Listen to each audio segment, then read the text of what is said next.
What is a species?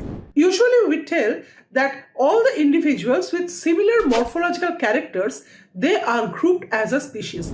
But that may sometimes create a problem. For example, a tadpole and an axolotl larva, these two are almost similar in morphology, but these two belongs to completely different species.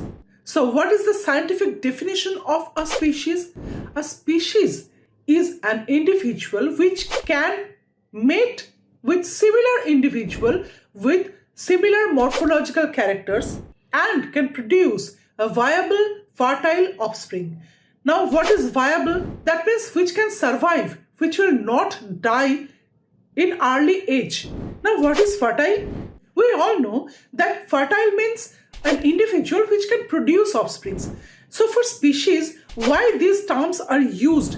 Now, mating is needed for producing offsprings, but if two individuals can mate but they do not belong to same species, usually the offsprings which are produced from those type of matings cannot survive for its average normal lifespan. Usually they die early. Now, fertile offspring. Let me tell you one example. A donkey and a horse can mate. They can produce an offspring which is called as a mule. But a mule can mate with another mule or donkey or horse. But no offsprings will be produced. So the mule itself is not fertile.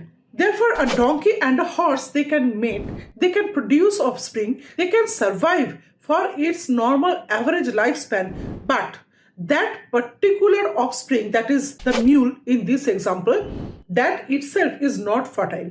Therefore, mule itself is not a species, it's just a hybrid.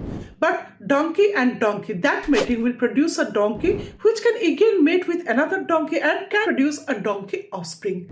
So this is a species. That is also true for horse. A horse can mate with a horse and can produce a horse, and that horse again can mate with another horse and can again produce a horse. Therefore, horse is a species. So horse is a species, donkey is a species, but mule is not a species. So species is a group of individuals sharing similar morphological characters and they can produce viable, fertile offsprings.